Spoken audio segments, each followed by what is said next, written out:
ओम पूर्णमदः पूर्णमिदं पूर्णात् पूर्णमुदच्यते पूर्णस्य पूर्णमादाय पूर्णमेवावशिष्यते.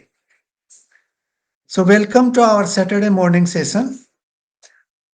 And now we are reaching the final chapter of Bhagavad Gita, chapter 18. Everything that begins comes to an end, even if it is Bhagavad Gita.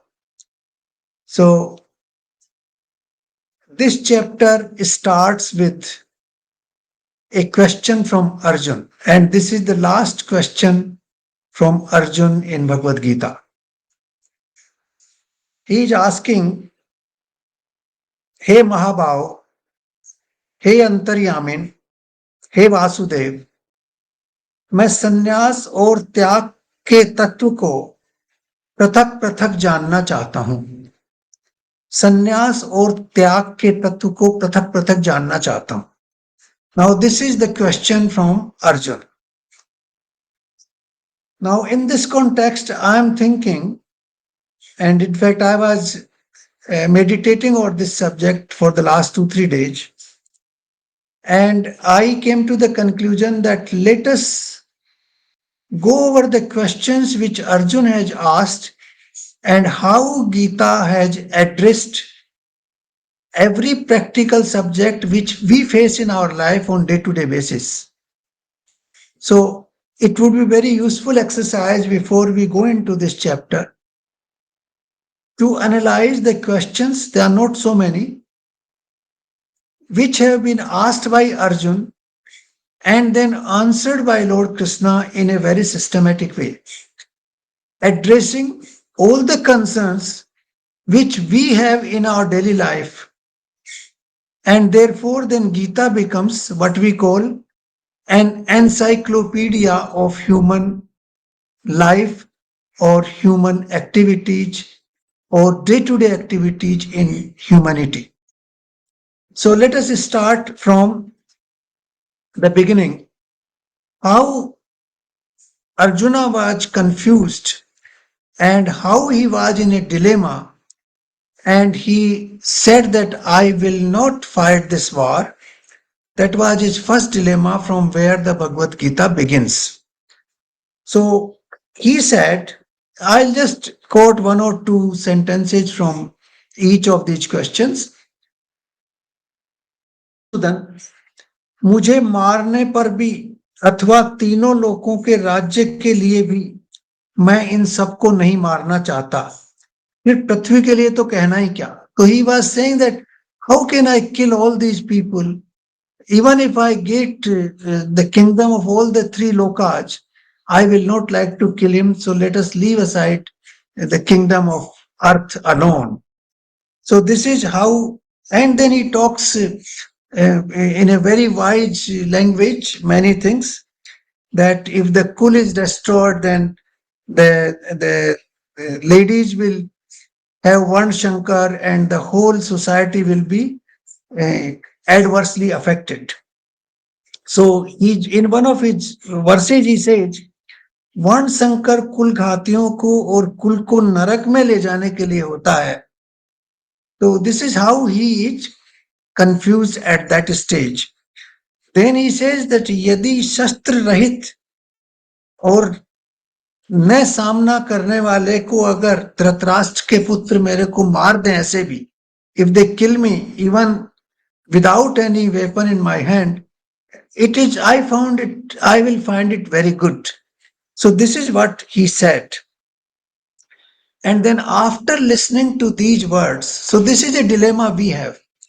We have this kind of dilemma in everyday life, whether to do this or whether not to do this, whether we accept this or we don't accept this.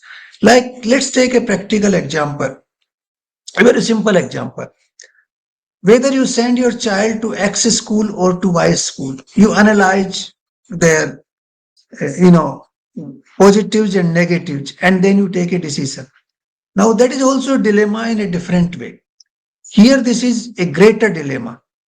The greatest dilemma one can face is in the battlefield, where the life is at stake life of your own self and life of all others who are fighting the war. But in every situation which we face, there is something at stake, and therefore that dilemma impacts us. So the first thing Lord Krishna is explaining to him is that don't be, you know, affected adversely by these dilemmas. You have to remain steadfast on the path of your duty. Don't be carried away what would be the outcome of that action. If your duty is sacrosanct, if your duty is on the right path, perform that duty, forget about the consequences. That is the first thing. And actually, in the very first reaction, Lord Krishna used, I think this is the harshest word which I have seen in Bhagavad Gita, where Lord Krishna used, Hey Arjun, नपुंसकता को मत प्राप्त हो, don't become important. है? इस situation में this is in this situation this is not good. हे परंतप हृदय की दुर्बलता को त्याग कर युद्ध के लिए खड़ा हो. That give away the weakness of your thinking and your heart and come forward and fight the battle because this is your duty. So one should not be impacted by the consequences, even if they are very severe, very serious. If your duty is sacrosanct, if you feel that what you are doing is right thing, and that is what you should do. So this is the concept of duty comes here. We will see how it comes also in chapter 17 and chapter 18. So this is the first part. Now, then Lord Krishna explains him that in any case, Lord Krishna goes to the highest, the pinnacle of the reality in this world. That how can anybody kill anybody? Because the inner self, the Atma, the consciousness, is beyond any killing. It it is actually cannot be killed by weapons, it cannot be made wet by water, it cannot be dried by air. It is beyond all that. It is eternal, it is immutable, it is Saswat, it remains all the time. And then he goes in great detail in explaining the qualities of the soul or the eternal existence of humanity. And then he also tells that the body is just like a cloth. As the cloth becomes dirty, we throw it away and we put on a new cloth. Similarly, this cloth will keep changing. So don't worry about that part. Continue steadfast in performance of your duty. So this is the first question which has given rise to chapter 2 of Bhagavad Gita, where Krishna reaches the pinnacle and explains the greatest truth of our existence. So this is how it begins. In this chapter, of course, he asks one small question, and that question is that is with respect to Sthit Pragya. And he says, हे केशव, समाधि में स्थित परमात्मा को प्राप्त हुए स्थिर बुद्धि पुरुष के क्या लक्षण हैं, वह कैसे बोलता है, कैसे बैठता है, कैसे चलता है. So this is just a minor indicative question in this whole process where Lord Krishna is explaining the immutable eternal nature of soul. And this arises from the first question of Arjuna in Bhagavad Gita. Now, second question. Second question of Arjuna is again very important. And we face this question in every day in our life. This is in the beginning of the third chapter, verse number 1. He says, हे जनार्दन, यदि आपको कर्म की अपेक्षा ज्ञान श्रेष्ठ मान्य है, तो मुझे इस भयंकर कर्म में क्यों लगाते हो? That Lord Krishna gave this knowledge about the existence of soul and it cannot be destroyed. Then he says, if the knowledge is better than the action, why are you pushing me into this calamitous action. Now, this is also a question which arises in our life. Some people feel that you have knowledge, you don't have to get into these, rigmarole of this world. You sit quietly in the Himalayas and relax. No, that is not the question. Here, Lord Krishna is saying no. Then he explains the Karma Yoga in chapter number 3 and 4. Great detail. Where he says that in no case you can escape karma. Karma is inevitable. Even for living a life, you have to do karma to feed yourself, to, sustain your body. You have to do karma. Karma is inevitable in life. You cannot escape it. And he says it is better to do karma than to remain lazy and sit down, because lazy and sitting down is also a karma. Don't think that that is not a karma. So he says that what we think is akarmanyata is also a karma. Akarmanyata is also a karma. And that is where he explains that okay, knowledge is important, but you cannot escape karma at all. You have to do it. And therefore, how you should do the karma? You should do the karma as a yogi, that take away that you are the doer, take away attachment to the karma, and take away the return of the karma, the phal. Three things: that you are not the doer, you have been put in a situation by the Supreme, and therefore you are performing your duty. Secondly, you do not get attached to that karma. You are doing it without attachment. And thirdly, you are not interested in the outcome. Whatever outcome comes, you will accept it. So this is the essence of chapter 3 and chapter 4, where Lord Krishna explains in great detail with very beautiful examples that how karma yoga is important and how you cannot avoid it. Though knowledge is important, but karma yoga is also important. So those people who say that it is either karma or knowledge or bhakti, no. In my opinion, all the three go together.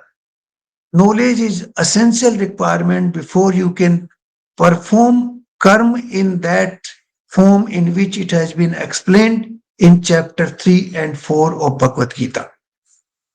So this is this is the Lord Krishna's answer to our question whether we should do karma or not, whether we should acquire knowledge or not. So Lord Krishna is saying that yes, we should acquire knowledge and we should also do karma, because no way we can escape karma, and the karma should be done in such a way that you are not considering yourself as doer, you are not attached to the karma, and you are not expecting any return out of it. So this is what Karma Yoga says. Now in chapter number 3 itself, though this Karma Yoga continues in chapter 3 and 4, but chapter number 3 itself, there is a very fundamental question that has been asked by Arjun. And this is a question which has been debated all over the world in variety of ways. This question is in verse number 36 of chapter 3. He says, Arjun says, हे कृष्ण, तो फिर ये मनुष्य स्वयं न चाहता हुआ भी बलात् लगाए हुए की भांति किससे प्रेरित होकर पाप का आचरण करता है? That if the entire humanity has the divinity is part of us. Without that, the soul is divine, and since we are divine, why we are committing these heinous acts, why we are committing crimes, why we are telling lies, why we are stealing? पाप क्यों कर रहा है मनुष्य? Now this question has been raised in variety of ways all over the world, that why a person does evil. Even in Christianity, they say God is supposed to be good. The word good gives birth to God. And if he's good, why the evil exists in the world? This has been a question which has been debated by thousands of scholars all over the world, and there are very profound books written on this subject, evil in the world, why evil comes. The Christianity did not have a proper answer. They simply said a Satan has been created, and therefore the Satan indulges in evil, and he that is why human being does evil. The other answer they give is that Adam and Eve, that the Eve actually persuaded Adam to eat the apple, and therefore the heinous crimes started from there. And therefore, in Christianity, if you recall, in ancient times, not long back, just about 200 years back and backwards, the women were considered the root cause of all the heinous crimes, and they were actually blamed for all that. This was the analysis of the Christianity on why there is evil in the world. But Lord Krishna has given a wonderful answer to this, which we must understand. This is the most profound answer anyone can find anywhere. He says that the crime which we commit is not because of consciousness or soul. It is what he has said. Let me read out this word as it is. रजोगुण से उत्पन्न हुआ ये काम ही क्रोध है. यह बहुत खाने वालों का अर्थात भोगों से भी कभी न अखाने वाला और बड़ा पापी है, और इसी की वजह से मनुष्य पाप करता है. Now, Rajogun se, that is three qualities of nature, Sat, Raj and Tam. So Rajogun se utpann hua Kam. Kam means the desires which arise. It's sexual desire and all other desires. That arise, these desires are insatiable. They cannot be satisfied. Even a billionaire is not happy with what he has. He wants to secure more, and he wants to secure what he already has. Eh, A person who has big empire, big industrialist, he also wants to keep expanding. A person who is a prime minister or president of a country, he also wants to rise higher and higher. So this insatiable desire of humanity, driven by the Rajogun, Rajogun drives that. That is responsible for all the evils we do. Now, this is a very fundamental answer to the question. It is not the human soul which does it. It is not the divinity inside which does it. It is the nature which has three qualities, Sat, Raj and Tam. Out of that, the Rajogun, which is giving rise to lot of desires, actually propels human being to commit all these heinous crimes. Why do we tell lies? We tell lies to earn more. We tell lies to acquire power. We tell lies to acquire society's prestige. Why do we commit crime? We commit crime precisely because of these reasons. You analyze any crime, any heinous activity in the society, you will find that they are driven by three important things, that is power, money, and prestige. This is what they will be driven by. And this is what the Lord Krishna has explained, and he has given a wonderful example here. जिस प्रकार धुएं से अग्नि और मैल से दर्पण ढका जाता है और जेर से गर्भ ढका होता है, उसी तरह से ये ज्ञान जो है, the knowledge which we have is covered by काम, covered by desires. So the knowledge doesn't come out because the desires pervade that knowledge, and we forget that knowledge and we go into a wrong direction because of that. So this is the third question which Arjun raised, and it is answering a very profound question which all of us have in our mind, in our thoughts, and not only us, the whole humanity has. Now let's go to the next question of Arjun, how the Bhagavad Gita proceeds further down.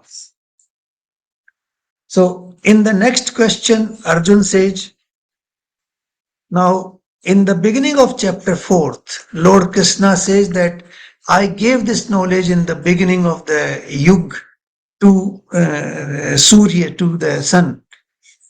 And in this context, Arjun is asking कि आपका जन्म तो अभी हुआ है, सूर्य का जन्म बहुत पुराना है, तो मैं ये कैसे जानूं कि आपने कल्प के आदि में ये ज्ञान सूर्य को दिया था.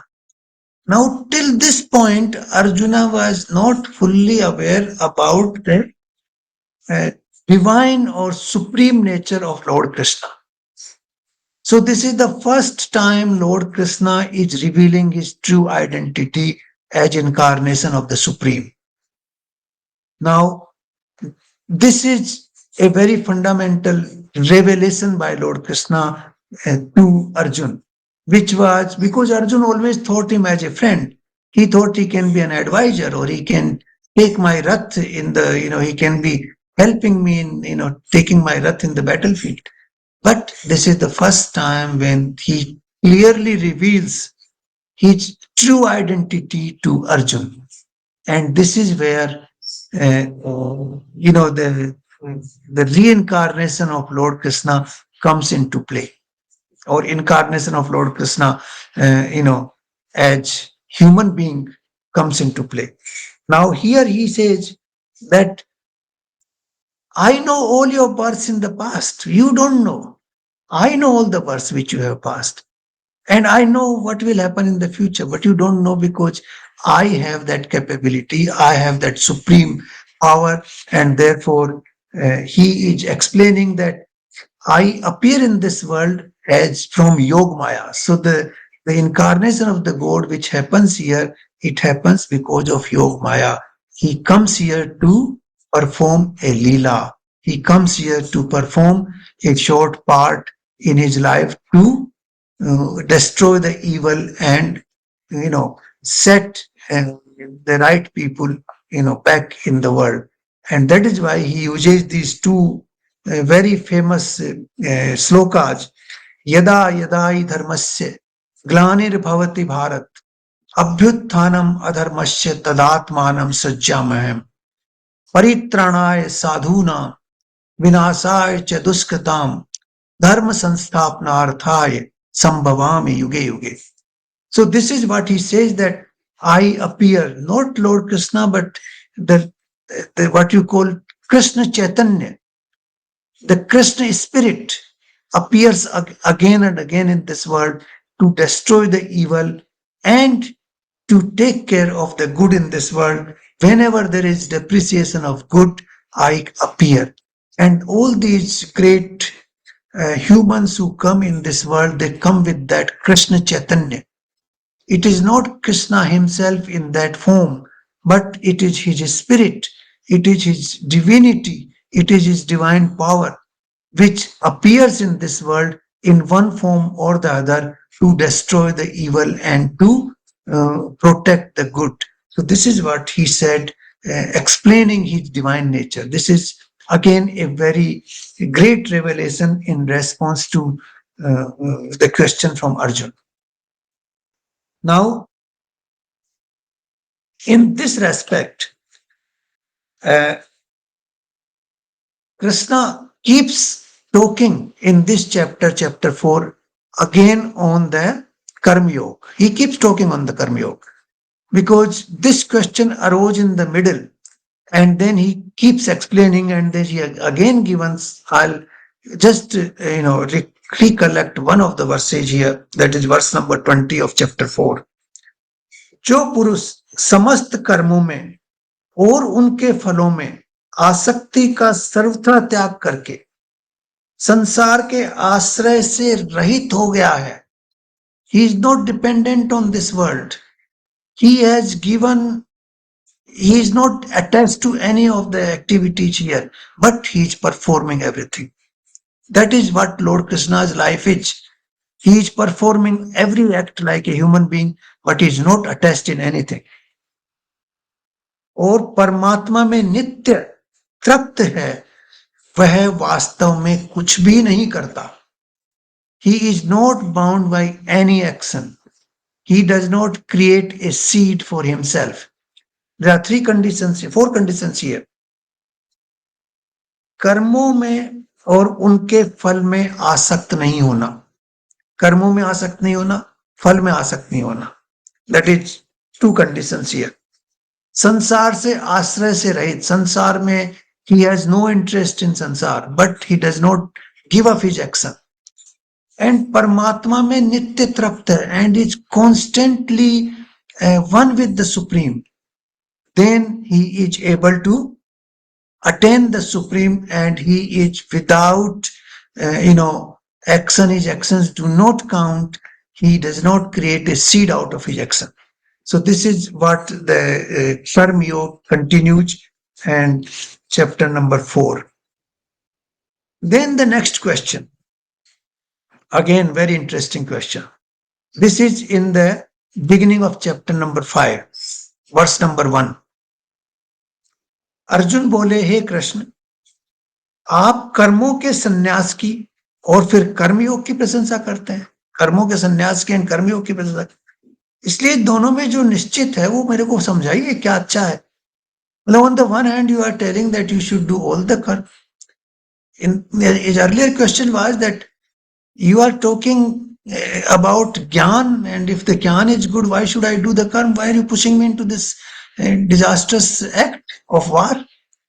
And now he is saying, okay, karma is fine. But then on the same time you are saying कर्मों के संन्यास की बात कर रहे हैं कि उनमें आप आसक्त मत होइए, फल की चिंता मत करिए.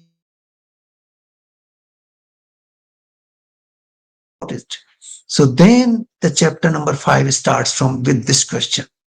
And he says that कर्मों का संन्यास and कर्म योग वास्तव में एक ही हैं. इनको अलग अलग मत समझिए. They are not two different things. When you are discharging your actions without attachment, without desire of an expectation, and if you are one with the Supreme, then you are both. You are also having the sannyas of karma, and you are also doing the karma yoga. So this is what Lord Krishna is explaining in response to this question.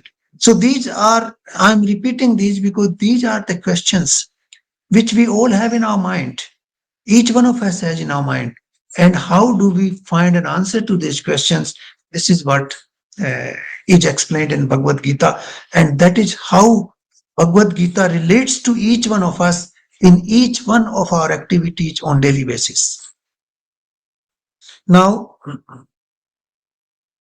next question. In fact, this is chapter number, just a second, let me check. 5th. Now, chapter number 6 actually expands more on yoga. He goes into a variety of yogas. We don't have to go into that, but we have already, of course, seen it, but we don't have to get involved into this so long as we are very clear in our thought process that we continue to do our duties without expectation, without attachment, and we are one with the Supreme and doing our duty, thinking that I am here as instrument of the Supreme. So here in chapter number 6, again he repeats the similar thing. So I'll just read out one first verse of the Lord Krishna says here.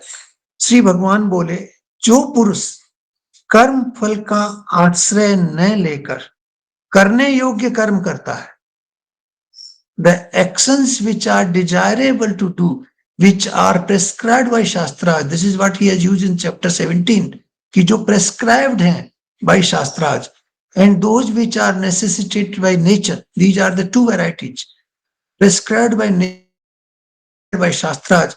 तो जो पुरुष कर्म फल का आश्रय नहीं लेकर करने योग्य कर्म करता है, वह सन्यासी और योगी है. This is what he says in the very beginning of chapter number 6. And then he keeps explaining it, that if you leave your household and go to a jungle and live in a forest, that is not sannyas and yoga, according to Lord Krishna. According to Lord Krishna, the fundamental of yoga and sannyas is that you leave aside your expectation, your attachment, and stay one with the Supreme and do whatever is desirable for you to do as per the Shastras. That is what he says. So this is a very revolutionary statement by Lord Krishna because we find a lot of people who abandon this world, take gerwa clothings and go and live in ashrams or in Himalayas. He says that is not necessary. It is not wrong to do that. I'm not saying it is wrong to do that, but that is not necessary. But he says that you can live in this world, you do all your activities. The only three things, four things you have to do is to not to expect a result, not to get attached, stay with the Supreme all the time, and do whatever is desirable to do. So this is what, and if you do that, then you are yogi and you are sannyasi. So this is a very fundamental uh, explanation which we forget actually. A large number of our so-called sadhus who live in Himalayas, they also forget that. It is not wrong to live there. I'm not saying it is wrong. But what I'm saying that you can be as effective as those are, even if in your grahast ashram where you are, if you follow this procedure. Then the next question Arjun is asking. This is in the chapter 6 again, in the verse number 33. हे मधुसूदन, जो यह योग आपने संभाव से कहा है, मन के चंचल होने की वजह से मैं उसको स्थिर नहीं मान सकता. मतलब मन, the mind is so volatile that how do you bring it under control and how do you make stabilize it? That is what he says, that it is extremely difficult. You have explained all that in chapter 6, that you stabilize your mind, you do that, you do this, but I don't see this is happening. This is not possible. And this is our question is, we also have the same problem, that the mind is keep fluctuating, keep, roaming around the world, roaming around here from one activity to another, day and night. It's making journey, we don't know where all. So this is a very, fundamental question from every one of us, that how do we stabilize the mind? And then Lord Krishna says, yes, it is true, it is not easy to stabilize the mind, but with regular practice, you can do that. Regular practice of meditation, regular practice of stabilizing the mind and keeping it under check. If you do that, you can do it. Because Arjun says, जैसे वायु चलती रहती है, mind भी चलता रहता है, how do you control that? So lord Krishna says, हे महाभाव, निसंदेह मन चंचल और कठिनता से वश में होने वाला है, परंतु हे कुंती पुत्र, अभ्यास और वैराग्य से मन को वश में किया जा सकता है. अभ्यास इज रिपीटेटिव एक्सरसाइज एंड वैराग्य means detachment.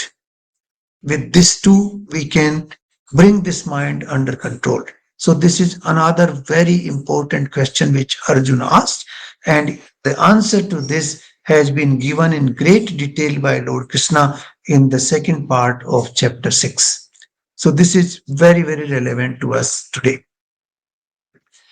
Now, I'll deal with chapter number 8, because chapter 7 actually is a very profound chapter, but it continues in continuation of chapter 6, where Lord Krishna explains, because from chapter 4, where he revealed his true identity to Arjun, that he is incarnation of the Supreme, he gives precise details of his incarnation in chapter 7, where he says that I have two major powers, that is what you call Parashakti and Aparashakti. Aparashakti is the external power which is divided into 8 parts.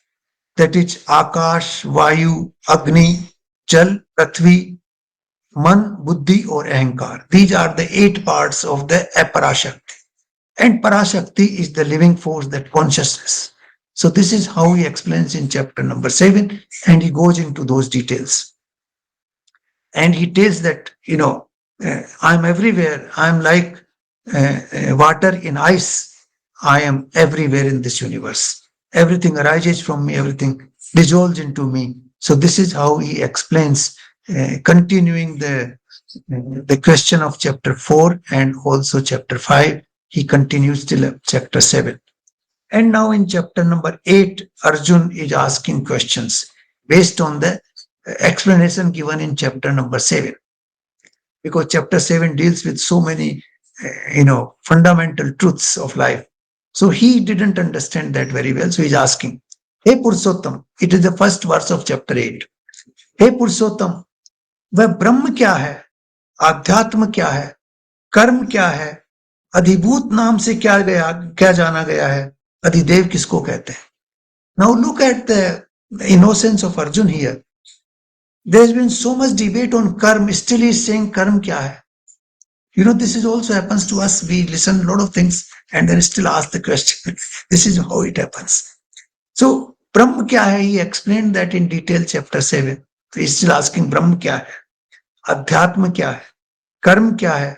अधिभूत नाम से क्या जाना जाता है और अधिदेव किसे कहते हैं. So, this explanation has been again given by Lord Krishna. Lord Krishna is a very, patient guru. He doesn't get angry. The only word which I told you he has used was important in the beginning of chapter 2. And apart from that, he has been very polite, very nice, very pleasant to Arjun. And he has answered all his, questions like a guru answers all the questions of his disciples. So these questions he is answering and giving the foundation of knowledge back to Arjun. So this is what we also struggle to find answers to these questions. So the answer to these questions are in chapter 8 and also chapter 9. Because in chapter 9, again, he describes his divine nature in a different way. So chapter 8 and chapter 9 continues with these, these answers arising from these questions. Now, in chapter 10, Arjun, after listening to all the, great powers of the Supreme and how he appears, how he disappears, how he controls the universe, how he is everywhere, he is asking him, why don't you show me or tell me some of your great manifestations, vibhutiya. Vibhutiya means manifestations in the universe. So he is saying, हे केशव, जो भी कुछ आप मेरे को कह रहे हैं मैं उसको सत्य मानता हूं.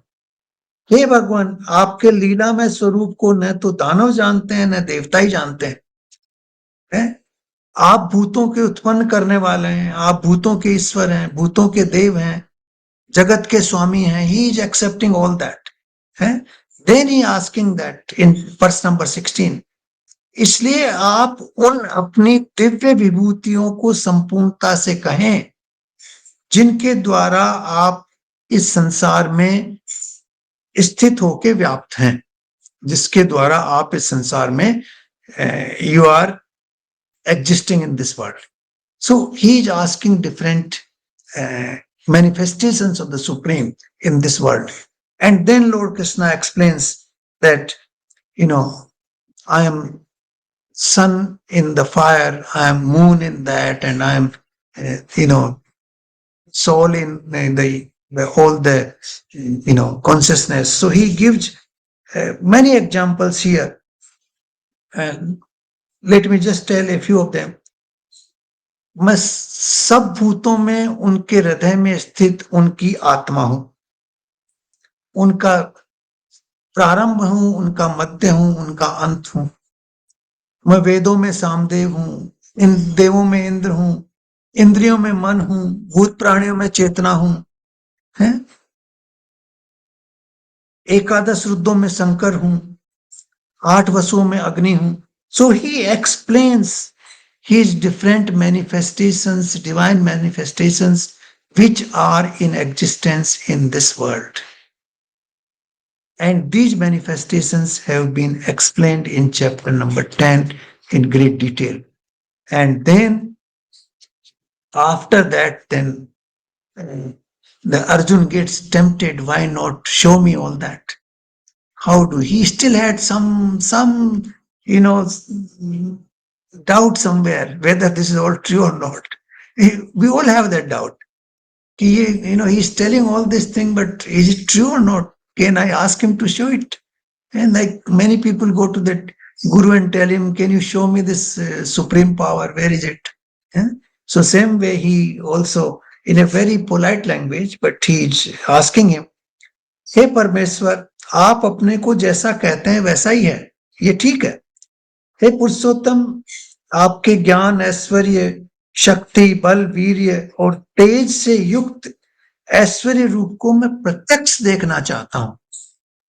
अगर आप ये समझते हैं कि ये देखा जाना मेरे लिए शक्य है, पॉसिबल है, तो आप मुझे इसका दर्शन कराइए। बड़ी पोलाइट लैंग्वेज में he is explaining that I want to see it, if it is all true, if it is so, I believe it is all true, but I want to see it. That is the way he's explaining. And then, of course, the Lord Krishna explains his divine form to the Arjun. So this is how the Gita proceeded up to chapter number 12. Now it is all becomes very clear. All fundamental doubts are cleared. He has also shown his divine nature. He has also explained the divinity, how he operates. And then after chapter 12, after chapter 11, the debate turns into further clarification of remaining doubts. There are not many doubts left, but there are some doubts which are left. And those are the doubts which we also have in our day-to-day life. So this is one of the very important doubts. And this doubt is again debated in a variety of ways all over the world. Now, this doubt is in the first verse of chapter 12. Arjun बोले, जो अनन्य प्रेमी भक्तजन पूर्वोक्त प्रकार से निरंतर आपके भजन ध्यान में लगे रहकर आप सगुण रूप परमेश्वर को और दूसरे जो केवल अविनाशी सच्चिदानंद घन निराकार ब्रह्म को अति श्रेष्ठ भाव से भजते हैं, उन दोनों में उत्तम कौन है? मतलब those who worship you in a form and those who worship you without form, which is better? Now this is whether the God is in the form or not. Like in Islam, they believe that God is not in form. Christianity also they believe, but still they worship, Jesus Christ in the churches. In Islam also, despite the fact they believe that God should not be shown in any form, but still they go to mosques and they go to Kaaba. So this debate has always been in humanity, whether the God can be worshipped in the manifested form or in non-manifested form. So this is a very fundamental question. Like the question of evil in the world, this is also a debate which has been going on for centuries, actually millennia, whether the God can be worshipped in a form or without a form.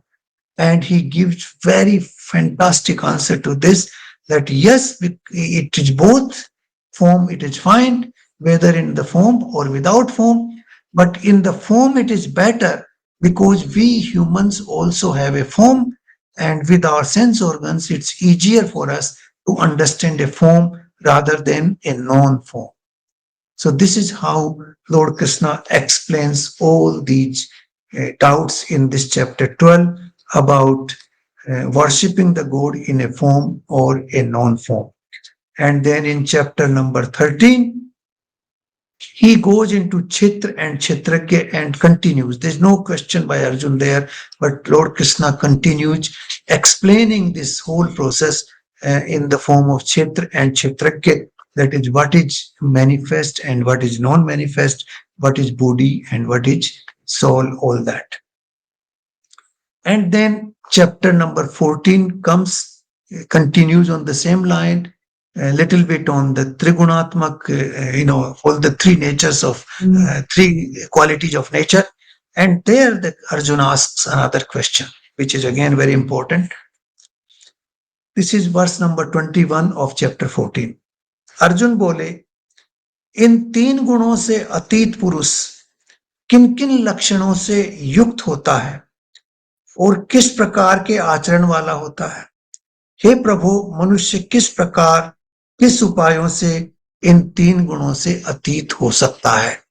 Now, when Lord Krishna was explaining nature, manifest power of the Supreme, and that nature has five gross elements and actually eight gross elements. There are also Man, Buddhi, and Ahankar, and three qualities, that is Satraj and Tam.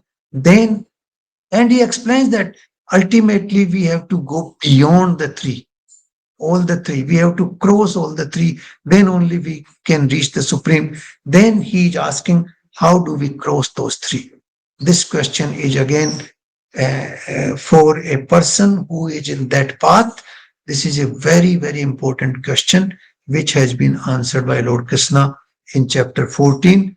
And then in chapter 15, we know that he explained what is the nature of this world. वो एक this is like a tree which has the roots up and branches down, and how we remain, engaged in this world. A beautiful explanation in chapter 15 of the whole universe and how we, act ourselves. But then it is in continuation to chapter 14. There was no question which was asked. Lord Krishna himself came forward and answered that question. And then his last question comes here in chapter 17, before the last in chapter 18, but 17th again. We discussed this in the last 2 weeks, rather earlier. Arjun bole, this is the first verse of 17th chapter. Hey Krishna, जो मनुष्य शास्त्र विधि को त्याग कर श्रद्धा से युक्त हुए देवादि का पूजन करते हैं, उनकी स्थिति कौन सी है? सात्विकी, राजसिकी और तामसी. मतलब Lord Krishna says that you should perform your action as prescribed by the Shastras and as prescribed by the nature. But then Arjun says that it is not so easy to understand what is right as per Shastra, because Shastras have a variety of opinions. There are different views in Shastras also. And moreover, we are not so great expert that we can understand Shastra. And therefore, if we do certain activities with all our dedication and devotion, how do we evaluate them? How, whether they are Satviki, Rasi or Tamsik. And that is where Lord Krishna explained all those, what we call three varieties of Shraddha. He gave explanation, and that is why this adhyay is called Shraddha Tray Vibhag Yog. And that is where the further explanations were given by Lord Krishna. And now the chapter 18th, where he is asking the difference between sannyas and tyag. So if we look at this whole sequence, beginning till now, till chapter 17, Arjuna has asked all the important questions which keep coming to our mind time and again. When we are in a dilemma, we all of us are in dilemma sooner or later. When we fight a war or we kill somebody in that war, or if we hurt somebody in another way, in another fight, there could be a fight for, for some truth. The truth must prevail. And for that, if we fight in a cause, then how should we conduct ourselves? Then whether Gyan is higher or Karma is higher, then whether sannyas is better or Karma Yoga is better, then how do we stabilize our mind? Whether the divinity exists or not, if so, what is its different manifestation in the universe? So these are all fundamental questions. Then what are the three qualities of nature? how they interact, and how we can overcome all those qualities. So these are the questions which relate each one of us in our daily life. And that is why I thought before we start chapter 18, we should look at the whole sequence of questions which Arjuna has asked in Bhagavad Gita, and which has been answered beautifully by Lord Krishna. And those answers and those questions relate to each one of us. And since they relate to us, how we can relate to those answers and improve our conduct and learn from that, the lesson of Bhagavad Gita in our practical day to day life. So this was my intention today. I was thinking about this for the last 2, 3 days, that since we are coming to the last chapter, it would be useful to summarize the questions raised by Arjuna and the answers given briefly by Lord Krishna, and how those are relevant in our day to day activities. So I would end here today. If you have any questions, I will try to answer. And actually, we will start chapter 18 next Saturday. Thank you.